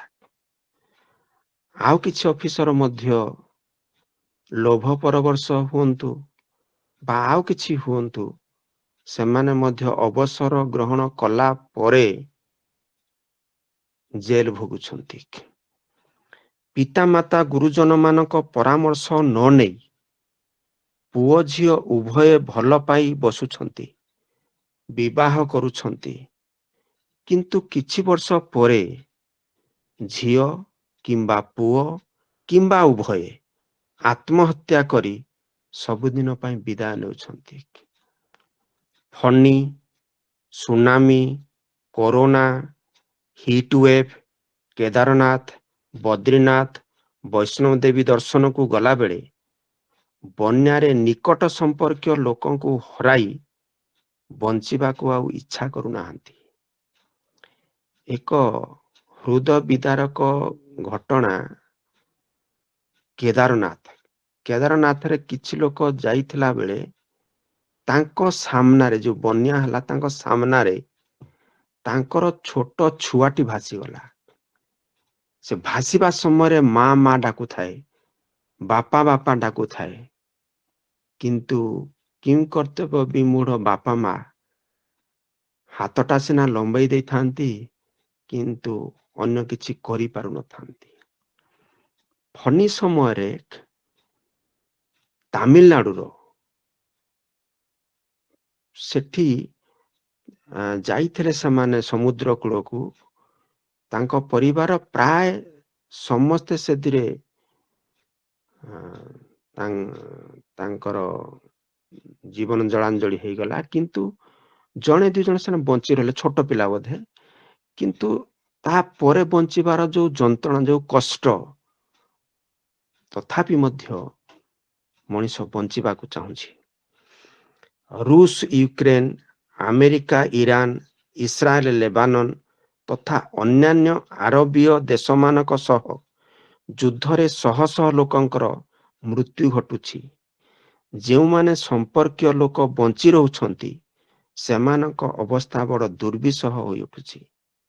ଆଜିର ଅବସ୍ଥା, ମଣିଷର ଜୀବନ ନେଲୁ, ବଞ୍ଚିଥିବା ଲୋକଙ୍କୁ କଷ୍ଟ ଦେଲୁ। ଇଏ ଏକ ପ୍ରଥା କୁହନ୍ତୁ, ଚଳଣି କୁହନ୍ତୁ, ହେଇ ଉଠିଛି। ଯାହାକୁ ଶ୍ରେଷ୍ଠ ଧନୀ କହୁଛୁ, ମୁଁ ବିଲ୍ ଗେଟ୍ସଙ୍କ କଥା କହୁଛି। ତାଙ୍କର ଦାମ୍ପତ୍ୟ ଜୀବନ ଆଦର୍ଶ ସ୍ଥାନୀୟ ନୁହେଁ। ହଁ, ଅନ୍ୟ ଦୃଷ୍ଟିରୁ ସେ ଅନେକ ଅର୍ଥ ଦାନ କରୁଛନ୍ତି, ଚିକିତ୍ସାଳୟ ସ୍ଥାପନ କରୁଛନ୍ତି, କୃଷକ ମାନଙ୍କୁ ସାହାଯ୍ୟ କରୁଛନ୍ତି, ଇତ୍ୟାଦି କରୁଛନ୍ତି, କିନ୍ତୁ ରିଗାର୍ଡିଂ ଦାମ୍ପତ୍ୟ ଜୀବନ କିନ୍ତୁ ଆଦର୍ଶ ସ୍ଥାନୀୟ ନୁହେଁ ବା ଅନୁସରଣୀୟ ନୁହେଁ। ତାଙ୍କର ସ୍ତ୍ରୀକୁ ସେ ଛାଡ଼ପତ୍ର ଦିଅନ୍ତି। ଯେଉଁମାନଙ୍କୁ ଆମେ ସେଲିବ୍ରିଟି କହୁଛୁ, ଇଏ ସିନେମା କୁହନ୍ତୁ, କ୍ରିକେଟର କମ, କିନ୍ତୁ ସିନେମାରେ ଯୋଉମାନଙ୍କୁ ଦେଖୁଛୁ ଆମେ କହୁଛୁ, ତାଙ୍କର ଦାମ୍ପତ୍ୟ ଜୀବନ ଏକ କଣ୍ଟ୍ରାକ୍ଟ, ଚୁକ୍ତିନାମା ସଦୃଶ। କିଛି ବର୍ଷ ବିବାହ କରୁଛନ୍ତି, ପରବର୍ତ୍ତୀ ଅବସ୍ଥାରେ ପୁଣି ଛାଡ଼ପତ୍ର। ବୋଧେ ଆଙ୍ଗୁଠି ଗଣା କେତେ ଜଣଙ୍କୁ ଛାଡ଼ିଦେଲେ ଏକ ସ୍ୱାମୀ ବା ଏକ ସ୍ତ୍ରୀ ନାହିଁ। ଅଧିକ ପତ୍ନୀ ଗ୍ରହଣ କରୁଛନ୍ତି ବା ପତି ମଧ୍ୟ ଗ୍ରହଣ କରୁଛନ୍ତି। ଯାହାଙ୍କୁ ଶ୍ରେଷ୍ଠ ଧନୀ କହୁଛୁ, ଆଲେନ ମସ୍କ କଥା କହୁଛି। ତାଙ୍କ ଝିଅ ନାଗରିକତା ପାଇବା କ୍ଷଣି ସମ୍ପତ୍ତି ପାଇଁ ତାଙ୍କ ବାପାଙ୍କ ନାମରେ କେସ୍ କଲେ। ଯିଏ ରାହୁଲ ଗାନ୍ଧୀଙ୍କ କଥା କହୁଛି, ଏତେ ବଡ଼ ବଂଶର ଦାୟାଦ, ମାନେ ତାଙ୍କ ବାପା ପ୍ରଧାନମନ୍ତ୍ରୀ, ଆଈ ପ୍ରଧାନମନ୍ତ୍ରୀ, ଆଈଙ୍କ ବାପା ପ୍ରଧାନମନ୍ତ୍ରୀ, କିନ୍ତୁ ତାଙ୍କୁ ଯୋଉଟା ସ୍ୱଭାବଗତ ଆନୁଗତ୍ୟ ତାଙ୍କ ଦଳର ନାହିଁ। ବାଧ୍ୟବାଧକତାରେ କିଛି କିଛି ମାନୁଛନ୍ତି, କିନ୍ତୁ ସ୍ୱାଭାବିକ ଭାବରେ ହେଇପାରିନି। ଏହା ହିଁ ଅବକ୍ଷ। ମଣିଷ ଅନୁକରଣୀୟ, ଅନୁସରଣୀୟ, ଆଦର୍ଶଗତ ଜୀବନ ବଞ୍ଚିବାକୁ ଚାହେଁ। ନିଜେ ଠିକ ରହିବ, ଦାମ୍ପତ୍ୟ ଜୀବନ ଉତ୍ତମ ରହିବ, ପରିବାର ଆଦର୍ଶମୟ ହୋଇ ଉଠିବ, ଜୀବନ ଏକ ରାଜରାସ୍ତାରେ ଚାଲିବ, ଏପରି ଜୀବନ ମଣିଷ ଚାହେଁ। ତେଣୁ ପ୍ରକୃତରେ ସତ୍ସଙ୍ଗର ଆବଶ୍ୟକତା। ସତ୍ସଙ୍ଗ ଠାକୁରଙ୍କର ପ୍ରାଣ, ଜୀବନୀ ଶକ୍ତି, କ୍ରିୟା ଶକ୍ତି, ମାନସ ସନ୍ତାନ। ସତ୍ସଙ୍ଗ ଯୋଗୁଁ ରତ୍ନାକର ବ୍ରହ୍ମର୍ଷି ବାଲ୍ମୀକିରେ ପରିଣତ ହୁଅନ୍ତି। ରାମାୟଣ ସଦୃଶ ସଦ୍ଗ୍ରନ୍ଥ ଲେଖନ୍ତି। ଭାରତ ଏହାରି ମାଧ୍ୟମରେ ପରିଚିତ ହୁଏ। ବେଦବାଣୀ, ରାମ କାହାଣୀ, ଗଙ୍ଗା ପାଣି, ইয়াରି ପାଇଁ ଏମାନଙ୍କ ପାଇଁ ବିଶ୍ୱରେ ଭାରତ ଆଦରଣୀୟ, ପୂଜନୀୟ। ସତ୍ସଙ୍ଗ ଯୋଗୁଁ ବିଲ୍ୱମଙ୍ଗଳ ଭକ୍ତ ସୁରଦାସରେ ପରିଣତ ହୁଅନ୍ତି। କୃଷ୍ଣ ଭଜନରେ ଦିନ ବିତିଯାଏ। ଜଣେ ଜଣେ ଝିଅକୁ ଭଲ ପାଇ ସାପକୁ ଦୌଡ଼ି ଭାବନ୍ତି, ଶବକୁ ନୌକା ଭାବନ୍ତି, କିନ୍ତୁ ସତ୍ସଙ୍ଗ କୁହନ୍ତୁ, ସତନାମ କୁହନ୍ତୁ, ତାରି ପାଇଁ ଏଭଳି ମଣିଷ ସୁରଦାସରେ ପରିଣତ ହୁଏ। ଏହି ସତ୍ସଙ୍ଗ ଯୋଗୁଁ ବାନର ଭଲ୍ଲୁକ ଅସୀମ ବଳଶାଳୀ ହୋଇ ରାବଣର ସୈନ୍ୟମାନଙ୍କୁ ନିପାତ କରନ୍ତି। ଏହି ସତ୍ସଙ୍ଗ ଯୋଗୁଁ ପାଣ୍ଡବମାନେ କୁରୁକ୍ଷେତ୍ର ଯୁଦ୍ଧରେ ଜୟଲାଭ କରନ୍ତି। ସେଭଳି ଯଦି ଦେଖିବେ, ପାଣ୍ଡବମାନଙ୍କ ପକ୍ଷରେ ବିଶେଷ ବୀର ନଥିଲେ। ବୋଧେ ଅର୍ଜୁନକୁ ଛାଡ଼ିଦେଲେ ଅନ୍ୟମାନେ ବିଶେଷ ବୀର ନଥିଲେ, କିନ୍ତୁ କୌରବମାନଙ୍କ ପକ୍ଷରେ ଭୀଷ୍ମ, ଦ୍ରୋଣ, କର୍ଣ୍ଣ, ଶଲ୍ୟ, ଅଶ୍ୱତ୍ଥାମା ଏଭଳି ମହାରଥୀ ମାନେ ଥିଲେ।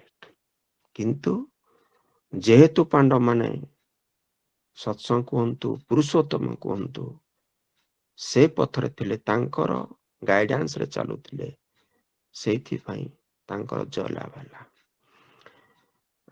ରାମ ରାବଣଙ୍କ କ୍ଷେତ୍ରରେ କାହିଁ ଅସୁର ମାନଙ୍କର ସାଧନା ଶକ୍ତି ତା ନିକଟରେ ଭଲ୍ଲୁକ ବାନର କମ ଶକ୍ତିଶାଳୀ, କିନ୍ତୁ ଯେହେତୁ ସେ ଆଦି ପୁରୁଷୋତ୍ତମ ଶ୍ରୀରାମଙ୍କର ସାନ୍ନିଧ୍ୟରେ ଥିଲେ, ତେଣୁ ତାଙ୍କର ଜୟଲାଭ ନିଶ୍ଚିତ ହେଲା।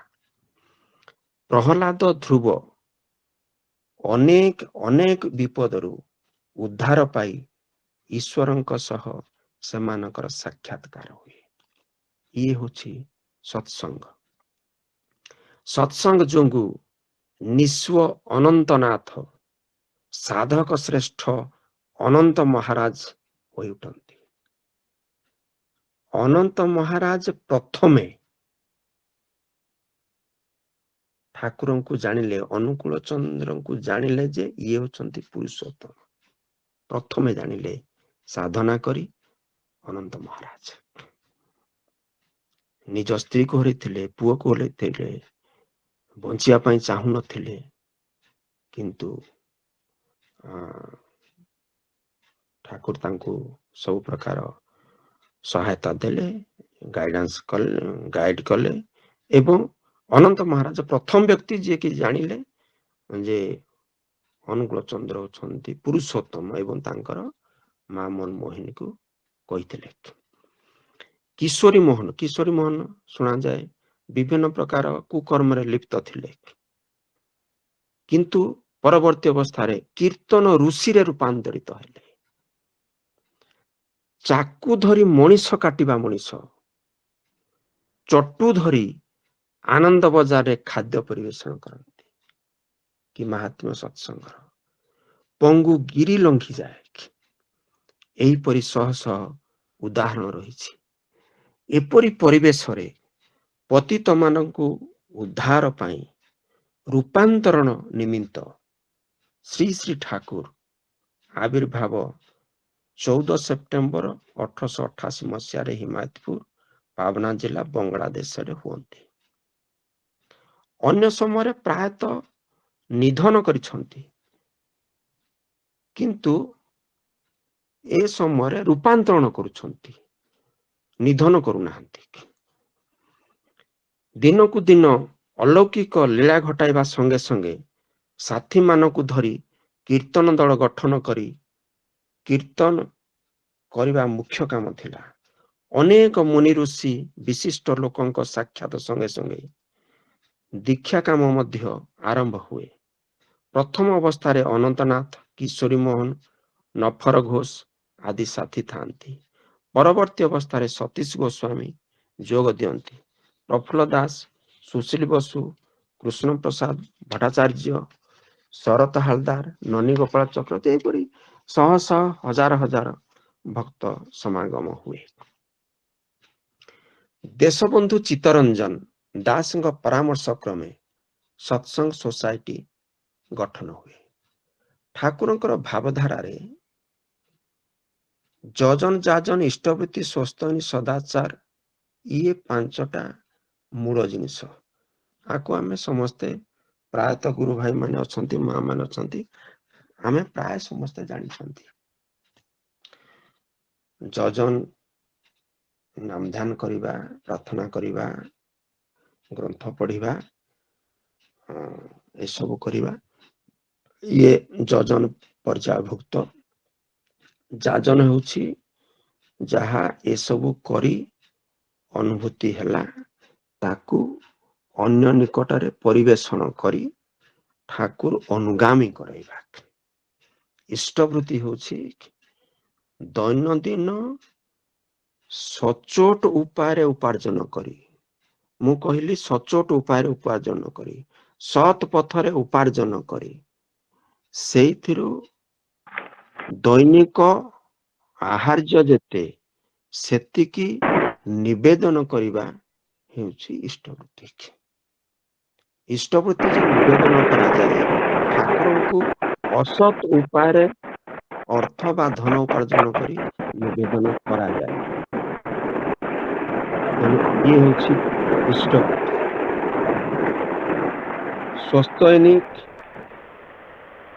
ସ୍ୱସ୍ତୟନୀ ଯୋଉ ଆମର 5 ନୀତି ଅଛି, ଶରୀରକୁ ଆମେ ମନ୍ଦିର ବୋଲି ଭାବିବା, ପ୍ରଭୃତିକୁ ଇଷ୍ଟମୁଖୀ କରାଇବା, ଯାହା ଇଷ୍ଟ ଚିନ୍ତା ଆସିବ ତତ୍କ୍ଷଣାତ ତାକୁ କାର୍ଯ୍ୟକାରୀ କରିବା, ପରିବେଶକୁ ଯାଜନମୁଖୀ କରାଇବା, ଆଉ ପୁଣି ଇଷ୍ଟାର୍ଘ୍ୟ ପ୍ରଦାନ କରିବା। ଏଇ ଯୋଉ 5 ନୀତି, ଇଏ ହେଉଛି ସ୍ୱସ୍ତୟନୀ। ସ୍ୱସ୍ତୟନୀ ଏଭଳି ଏକ ଜିନିଷ, ସ୍ୱସ୍ତୟନୀ ଜଣେ ଗ୍ରହଣ କରିଛି ମାନେ ଉନ୍ନତି ହବ ହିଁ ହବ, ତାର ନିଶ୍ଚିତ ଡେଭଲପମେଣ୍ଟ ହବ। ଆଉ ରହିଲା ସଦାଚାର। ସଦାଚାରରେ ଯୋଉଟା ଶାରୀରିକ, ମାନସିକ, ଆଧ୍ୟାତ୍ମିକ। ଶାରୀରିକ ଆମେ ସମସ୍ତେ ଜାଣିଛନ୍ତି, ମାନସିକ ହଉଛି ଏକମୁଖୀ ହବା, ଆଧ୍ୟାତ୍ମିକ ହଉଛି ଜଣଙ୍କୁ ଧରି ଚାଲିବା। ଆମେ ଠାକୁରଙ୍କୁ ଧରିଛୁ, ତଥାପି ମଧ୍ୟ ଆମେ ଏକମୁଖୀ ବର୍ତ୍ତମାନ ସୁଦ୍ଧା ହେଇପାରିନୁ, ଯୋଉମାନେ ହେଇଛନ୍ତି ଭଲ କଥା। ତେଣୁ ଏକମୁଖୀ ହବା ଇଏ ହଉଛି ଆଧ୍ୟାତ୍ମିକ ସଦାଚାର।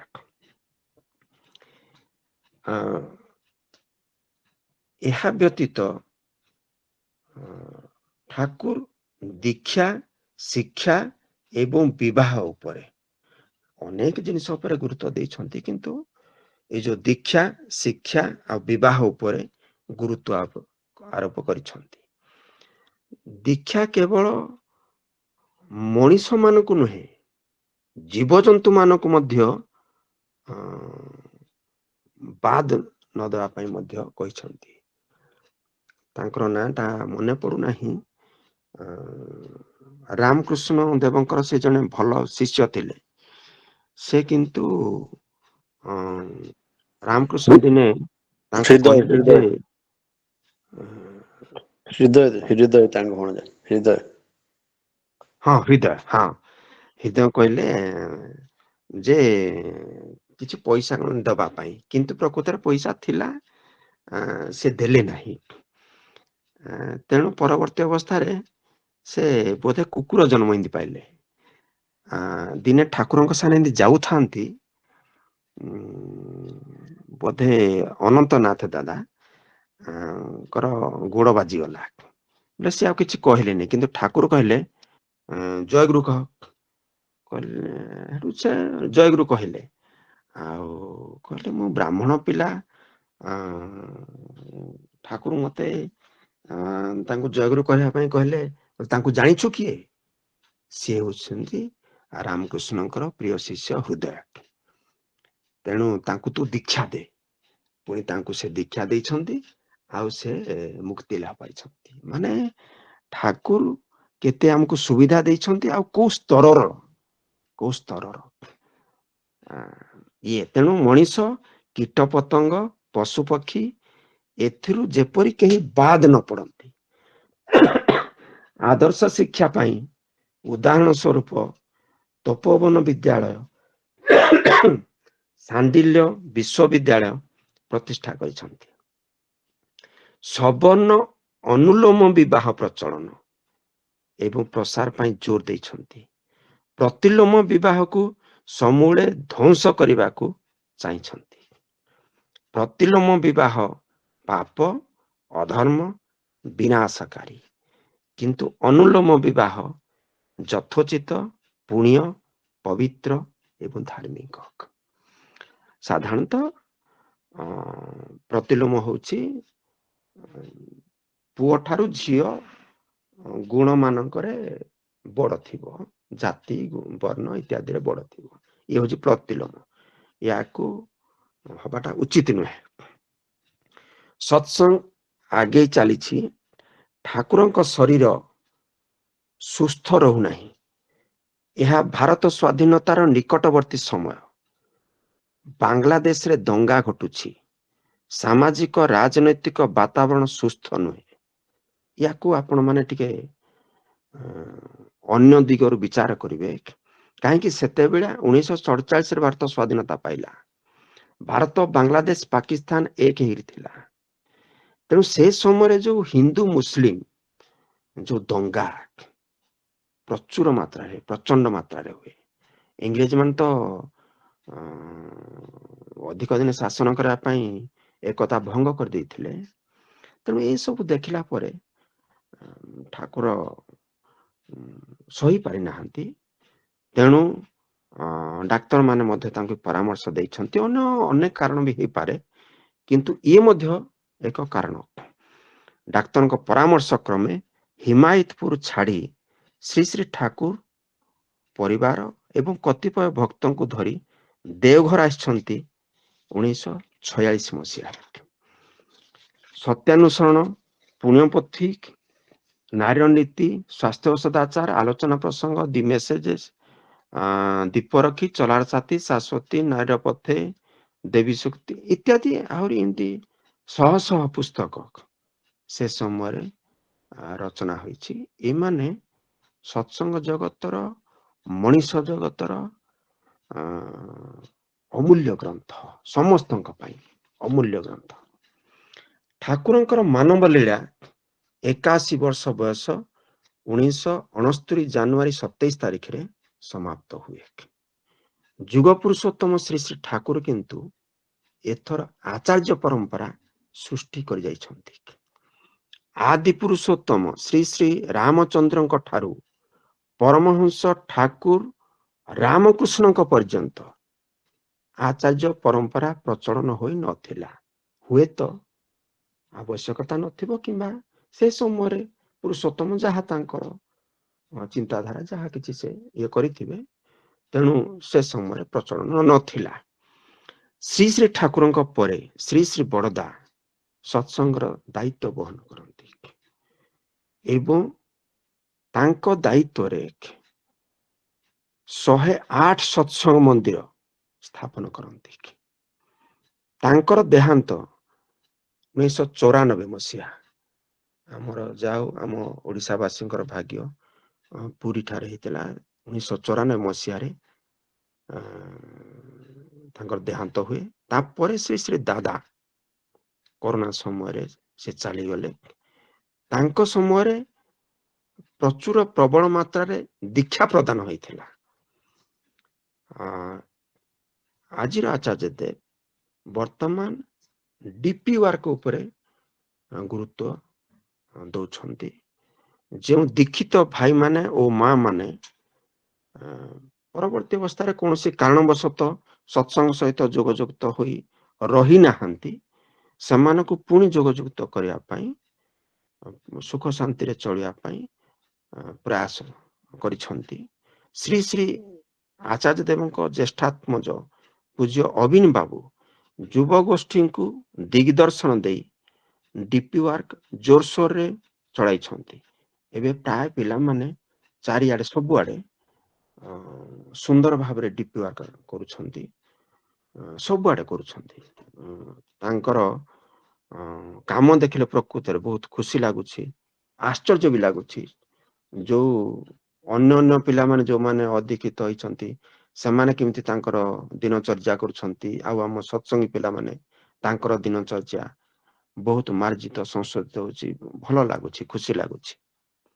ସତ୍ସଙ୍ଗ ପଥ ଅନୁସରଣ କରି ମଣିଷ ପୂର୍ଣ୍ଣାଙ୍ଗ ହୋଇଛି। ବ୍ୟକ୍ତିଗତ କୁହନ୍ତୁ, ଦାମ୍ପତ୍ୟ କୁହନ୍ତୁ ଏବଂ ପାରିବାରିକ ଜୀବନ ସଫଳ ଏବଂ ସାର୍ଥକ ହୋଇଛି। ପରିବାର ବୈକୁଣ୍ଠରେ ପରିଣତ ହୋଇଛି। ଯୋଉଟା ଭଗବାନ ବିଷ୍ଣୁ ଯୋଉଠି ରହନ୍ତି ସେଠି ବୈକୁଣ୍ଠ କୁହାଯାଏ। ଜଣେ ଦାଦା କହୁଥିଲେ ଯୋଉଠି କୁଣ୍ଠା ନାହିଁ ତାକୁ ବୈକୁଣ୍ଠ କହନ୍ତି। ଜଣେ ରୀତିକ ଦାଦା କହୁଥିଲେ। ତେଣୁ ଆଜି ଯାଉ ସତ୍ସଙ୍ଗ ପରିବାର ଗୁଡିକ ବୈକୁଣ୍ଠରେ ପରିଣତ ହୋଇଛି। ପ୍ରେମପୂର୍ଣ୍ଣ ଦାମ୍ପତ୍ୟ ଜୀବନ ନିର୍ଲୋଭ, ନିରପେକ୍ଷ ଏବଂ ନିର୍ଭୀକ ବ୍ୟକ୍ତିଗତ ଜୀବନ ହାସଲ ହୋଇଛି। ଜଣେ ସତ୍ସଙ୍ଗୀ ପ୍ରକୃତରେ ଭଲ ଲାଗେ। ଅନ୍ୟମାନେ କୋଟିପତି ହେଇପାରନ୍ତି, ଧନ ଧାନ୍ୟରେ ପରିପୂର୍ଣ୍ଣ ହେଇଥାଇ ପାରନ୍ତି, କିନ୍ତୁ ସେମାନେ ଲୋଭ, ଈର୍ଷା, ଅସୂୟା ଏଥିରେ ମଧ୍ୟ ସେମାନେ କିଛି କମ ନୁହନ୍ତି। କିନ୍ତୁ ଜଣେ ସତ୍ସଙ୍ଗୀ ନିର୍ଲୋଭ ହୁଏ, ନିରପେକ୍ଷ ବି ହୁଏ, ଆଉ ନିର୍ଭୀକ ମତ ବ୍ୟକ୍ତ ବି କରିପାରେ। ଇଏ ହଉଛି ଆମର ଅଳଙ୍କାର। ମଣିଷର ସାମାଜିକ, ଆର୍ଥିକ ଏବଂ ଆଧ୍ୟାତ୍ମିକ ଜୀବନ ପରିପୂର୍ଣ୍ଣ ହୋଇଛି। ଯୋଉଟା କଳିଯୁଗ ପାଇଁ ଅନ୍ୟମାନଙ୍କ ପାଇଁ ହେଇପାରେ, ଆମ ପାଇଁ ବି ହଉ। ଆର୍ଥିକ ଅବସ୍ଥା ଗୋଟେ ମେରୁଦଣ୍ଡ ବୋଲି କୁହାଯାଏ। କିନ୍ତୁ ସତ୍ସଙ୍ଗ ଜଗତରେ ଜଣେ ଯଦି ସ୍ୱସ୍ତୟନୀ ଗ୍ରହଣ କରିଛି, ଇଷ୍ଟବୃତ୍ତି ବି କରୁନା, ଆର୍ଥିକ ଅନଟନ ର ବିନାଶ ଘଟିବ ହିଁ ଘଟିବ। ଇଏ ସ୍ୱତଃ ସିଦ୍ଧ। ଯେମିତିଆ ଜୈନ ମାର୍ଗୀ ଯୋଉମାନେ ଅଛନ୍ତି, ଜଣେ ପ୍ରେମ ସାଗର ବାବା ଅଛନ୍ତି। ପ୍ରେମ ସାଗର ବାବା, ତାଙ୍କର ଦିନେ ମୁଇଁ ଶୁଣୁଥିଲି, ସେ କହିଥିଲେ ଧନୀ ହେବା ପାଇଁ ଗୋଟିଏ ପଥ, ସେ ହଉଛି ଦାନ କର। ତେଣୁ ବହୁତ ଭଲ କଥା। ଆମର ସତ୍ସଙ୍ଗୀ ମାନେ ଇଷ୍ଟବୃତ୍ତି ତ କରୁଛନ୍ତି, ଶୁଣିଲା ପରେ ଭଲ ଖୁସି ଲାଗିଲା। ତେଣୁ ସତ୍ସଙ୍ଗୀ କେବେ ଅଭାବୀ ହେବ ନାହିଁ, ଆର୍ଥିକ ଦୃଷ୍ଟିରୁ କେବେ ଅସୁବିଧାରେ ପଡିବ ନାହିଁ। ଆଉ ଯଦି ସ୍ୱସ୍ତୟନୀ ଗ୍ରହଣ କରିଛି ଆହୁରି ତ ଉତ୍ତମ କଥା। ଅକାଳ ବିୟୋଗର ବିନାଶ ଘଟିଛି, ସତ୍ସଙ୍ଗୀର ଅକାଳ ବିୟୋଗ ଘଟେ ନାହିଁ। ତାର ସମୟ ଆସିଲେ ନିଶ୍ଚୟ ଯିବ, କିନ୍ତୁ ପୂର୍ବରୁ ନୁହେଁ। ଏହା କରୋନା ପାଇଁ ହେଉ, ରେଳ ଦୁର୍ଘଟଣା ପାଇଁ ହେଉ, ଯୋଉଟା ବାଲେଶ୍ୱର ପାଖରେ ଜାଗାରେ ହେଇଥିଲା, ସେଠି ହେଉ, ଅବା ଯୁଦ୍ଧରେ ବୋମା ମାଡ଼ ପାଇଁ ହେଉ ଅକାଳ ବିୟୋଗ ସତ୍ସଙ୍ଗରେ ହୁଏ ନାହିଁ। ମଣିଷ ହୋଇ ଉଠିଛି କାଳଜୟୀ, ସେ ହୋଇଛି ମୃତ୍ୟୁଞ୍ଜୟୀ। ଏ ସମସ୍ତ ସମ୍ଭବ ସତ୍ସଙ୍ଗ ପାଇଁ। ଏହି ପଥରେ ଚାଲିବାରୁ ଏପରି ଫଳ ମିଳୁଛି। ଏଣୁ ସତ୍ସଙ୍ଗ ହିଁ ଆମର ପଥ, ଏହା ଜୀବନ ପଥ, ବଞ୍ଚିବାର ପଥ। ଶେଷରେ ସମସ୍ତଙ୍କର ସାର୍ବିକ ମଙ୍ଗଳ ପାଇଁ ଠାକୁରଙ୍କ ଠାରେ କୋଟି ପ୍ରାର୍ଥନା ଜଣାଉଛି। ବିଶେଷ କରି ଦେବେନ୍ଦ୍ର ଦାଦା ଯାହା ହଉ ପରମ ସୁଯୋଗ ଦେବାରୁ ତାଙ୍କୁ କୋଟି ପ୍ରାର୍ଥନା, ତାଙ୍କ ପରିବାର ସମସ୍ତଙ୍କର ମଙ୍ଗଳ ପାଇଁ ଠାକୁରଙ୍କ ଠାରେ ପ୍ରାର୍ଥନା କରି ରହୁଛି। ଜୟ ଗୁରୁ, ଜୟ ଗୁରୁ, ଜୟ ଗୁରୁ। ଜୟ ଗୁରୁ। ଖୁବ ସୁନ୍ଦର ଭାବରେ ଆମର ସମ୍ମାନୀୟ ବିଜୟ ଭାଇ, ଅଧ୍ୟାପକ ବିଜୟ କୁମାର ସାହୁ ବିଭିନ୍ନ ଦିଗ ଦେଇକି ଆମ ପାର ସବୁ ଠାକୁରଙ୍କ କଥା ତୋଳି ଧରିଲେ।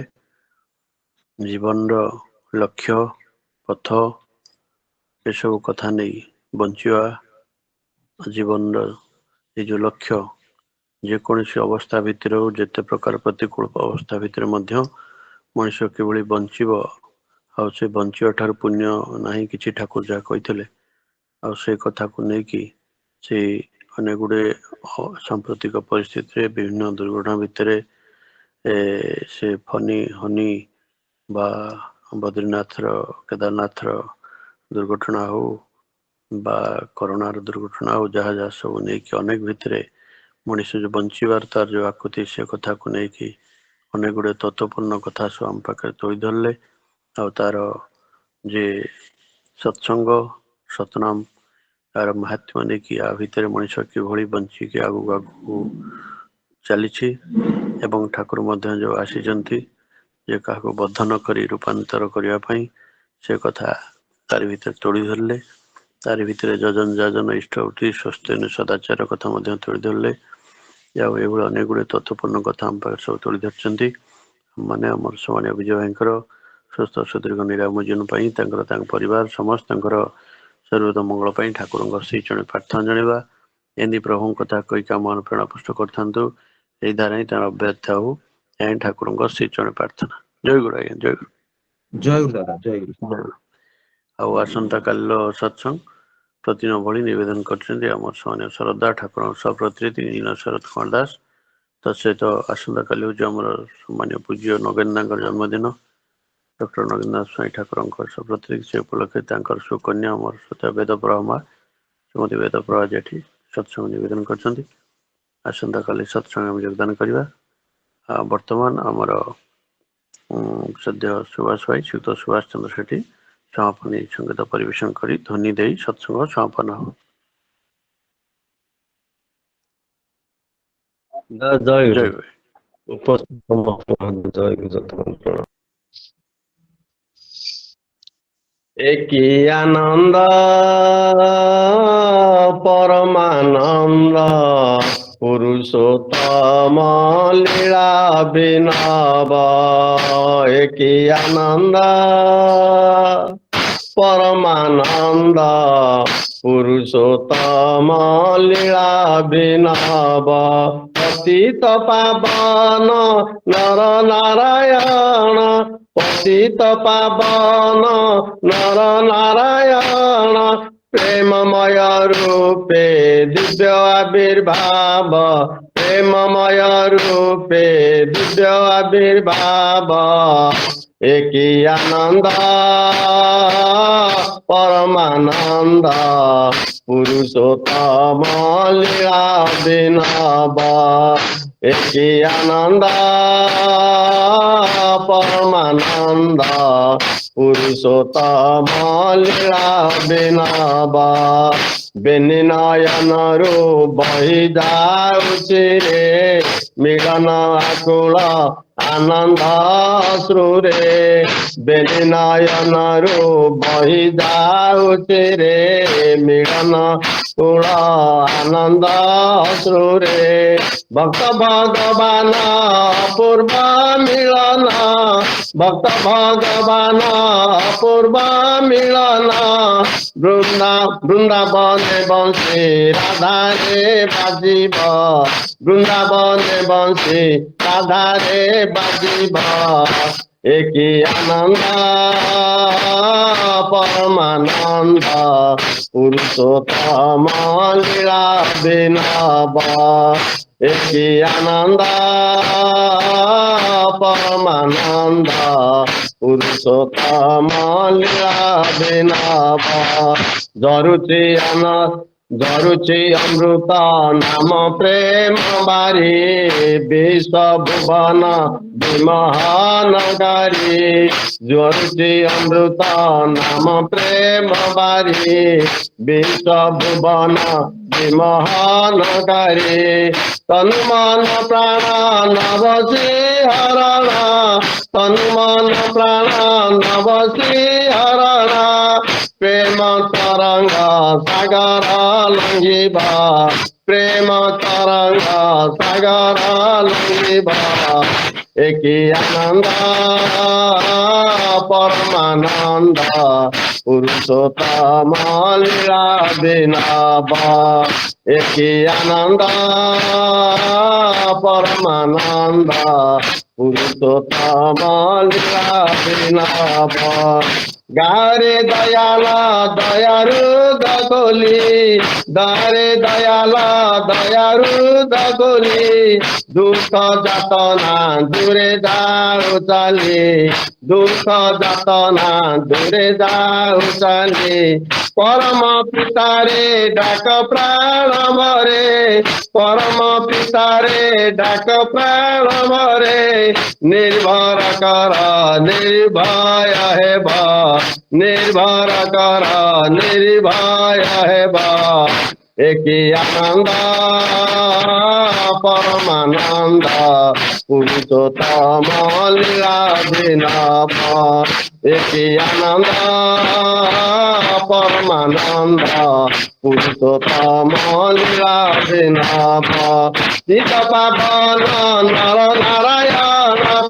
सीत पावन नर नारायण प्रेममय रूपे दिव्य आविर्भाव प्रेममय रूपे दिव्य आविर्भाव एकी आनंद परमानंद पुरुषोत्तम लीला विनव एकी आनंद परमानंद पुरुषोत्तम लीला विनव वंदे पुरुषोत्तम वंदे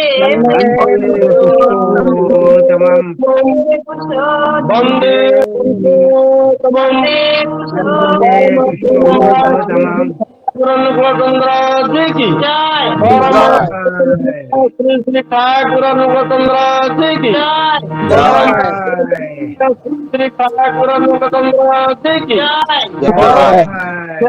जगतजननी श्री श्री बड़मा की जय जगतजननी श्री श्री बड़मा की जय जगतजननी श्री श्री बड़मा की जय श्री श्री बड़दा की श्री बड़दा की बड़दा की देवकी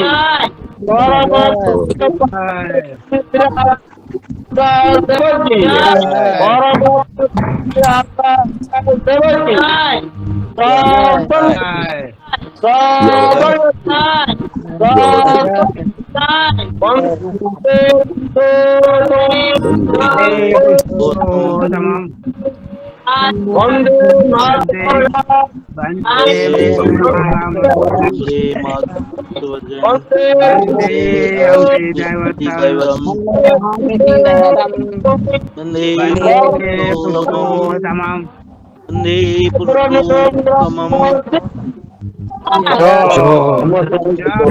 জয় গুরু দাদা জয় গুরু জয় গুরু জয় গুরু জয় গুরু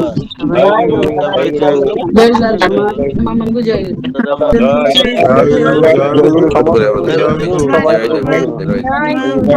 ଗୁରୁ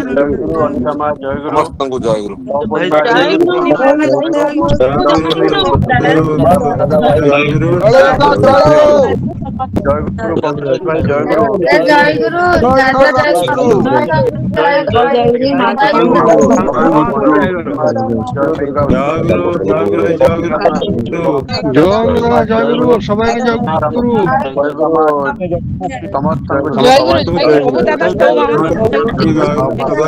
গুরু সঞ্জয় ভাই জয় গুরু